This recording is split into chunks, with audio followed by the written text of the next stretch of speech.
Saving your first $100,000 is difficult for most people, but it's going to be crucial if you want to reach financial freedom.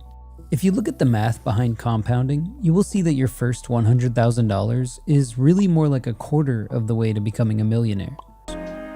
We started building this little snowball on top of a very long hill. So we started at a very early age in rolling the snowball down. And of course, the snowball, the nature of compound interest is it behaves like a snowball. The trick is to have a very long hill, which means either starting very young or living to be very old.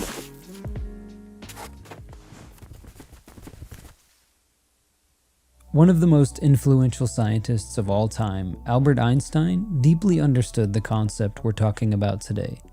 He once said, "Compound interest is the eighth wonder of the world.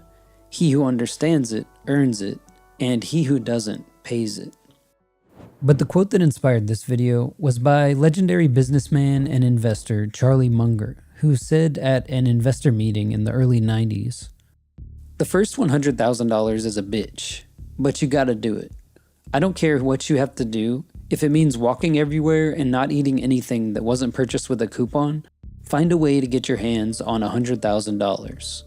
After that, you can ease off the gas a little bit." You want to elaborate on that, Charlie? The math behind compound interest might surprise you. Let's take a look at the snowball effect in action. Let's assume that you do an initial investment of $10,000, and you're going to slowly invest $115 every week as you get paid. This comes out to about $7,000 a year. And then let's assume you get an 8% annual return on your investment. You would have $107,402 in 9 years, getting you to $100,000 in about 8 years. This may seem like a long time, but that's why the first $100,000 is the hardest and most important to achieve. After that point, something amazing starts to happen. If you continue to get an 8% return and you continue to invest $7,000 every year, it will only take you about 5 years to save your next $100,000. Let's keep it going.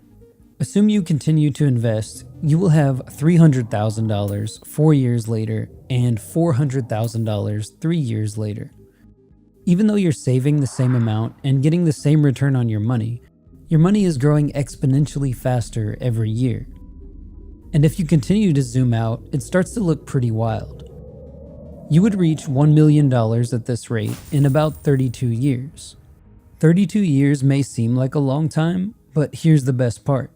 At this point, you could stop contributing and still continue to get a return of about $100,000 every year. Our old friend Charlie Munger also said, "The first rule of compounding is to never interrupt it unnecessarily." By the way, this is my first video on this channel, so if you're finding this video helpful, then a quick tap on the like button or subscribing would really help the channel grow.